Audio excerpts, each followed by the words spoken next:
Olá, queridos amigos. Paulo começa a sua carta aos Filipenses demonstrando uma profunda conexão com eles. Ele estava na prisão e, apesar disso, estava agradecido e confiante no avanço do Evangelho. A mensagem de sua carta se concentra em suas famosas palavras: para mim, o viver é Cristo e o morrer é ganho. Palavras que mostram sua convicção mesmo em momentos de encarceramento e sofrimento. O apóstolo Paulo inicia com uma saudação que mostra a sua intenção de paz. Paulo e Timóteo se apresentam como servos de Cristo Jesus, destacando sua completa entrega ao seu Senhor. Dirigindo-se aos santos em Cristo Jesus, Paulo destaca que a verdadeira dedicação a Deus está em servi-lo.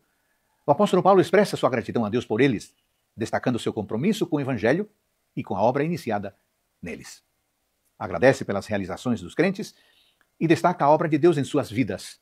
Então, ele fala de sua aflição, mas se mostra confiante e alegre com o apoio de seus irmãos de Filipos, afirmando que os carrega em seu coração. Nos versículos 7 e 8, Paulo enfatiza a conexão e o profundo afeto pelos filipenses, reconhecendo seu apoio contínuo. O apóstolo deseja que seu amor cresça em conhecimento e percepção que levem a uma vida repleta de frutos de justiça para a glória de Deus. Mais uma vez, o apóstolo Paulo se dirige aos cristãos de Filipos, que estavam preocupados com sua prisão e com o progresso do Evangelho. Ele lhes assegura que a sua prisão contribuiu para o avanço do Evangelho, tanto entre os cristãos como entre os não cristãos. Ao afirmar que, para mim, o viver é Cristo e o morrer é ganho, Paulo mostra sua convicção com o Evangelho e como descobriu o propósito de sua vida: glorificar a Cristo o tempo todo.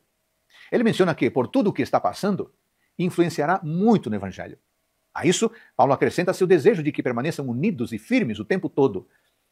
Dessa forma, amigos, o apóstolo Paulo anima os crentes e mostra-lhes seu próprio exemplo como aquele que deveriam seguir.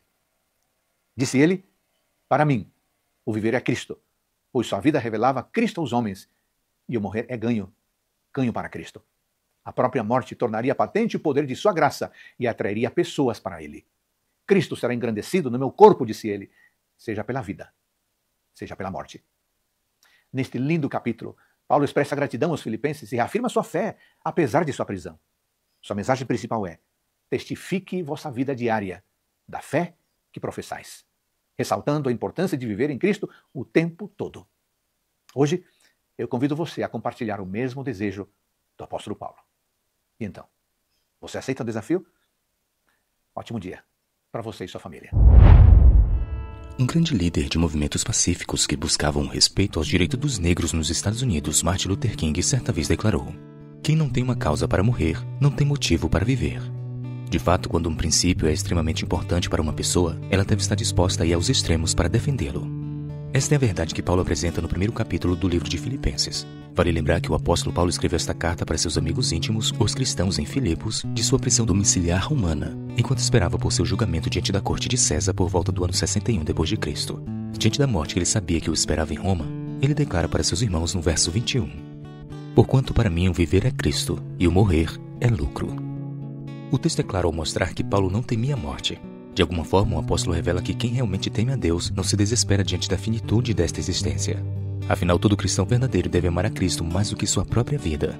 Esta foi uma jornada vivida por grandes homens da fé, que colocaram sua fé acima de sua vida.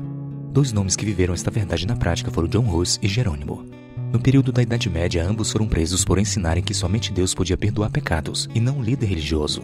Em 1415, Hus foi para Constança, onde foi preso e condenado à morte em uma fogueira. Jerônimo também foi preso, mas diante da morte do amigo, ele retrocedeu e negou sua fé. Diante das autoridades da igreja, ele negou os ensinos que antes havia pregado com seu amigo Hus. Entretanto, de volta à solidão do calabouço, sua consciência lhe mostrou o erro que havia cometido ao ceder à Assembleia. Ele lembrou que durante os longos meses que havia passado na prisão, apesar dos sofrimentos, sentia paz ao refletir nas promessas divinas. Depois de ter cedido às autoridades, percebeu que estava a caminho da apostasia. Jerônimo então passou pela grande decisão. O que era mais importante, sua vida ou seus princípios? Obedecer a Deus ou obedecer aos homens? Jerônimo decidiu ser fiel até a morte, e ao comparecer mais uma vez diante da Assembleia, declarou publicamente sua crença na Bíblia e na salvação unicamente por meio de Cristo. Jerônimo perdeu a vida no mesmo lugar em que seu amigo havia sido executado um ano antes. Mesmo assim, fez todo o percurso cantando. Estava feliz por sentir o perdão divino. Havia reencontrado a verdadeira paz. Ao ser executado, o carrasco passou por trás do Marte, que, convicto que sua morte não era uma vergonha, disse: venha com ousadia pela frente, ponha fogo à minha vista. Que exemplo de fé ao extremo, que não negou seus princípios, mesmo em face da morte. Obrigado por assistir este vídeo. Se inscreva no canal. Compartilhe com seus amigos. Ative as notificações.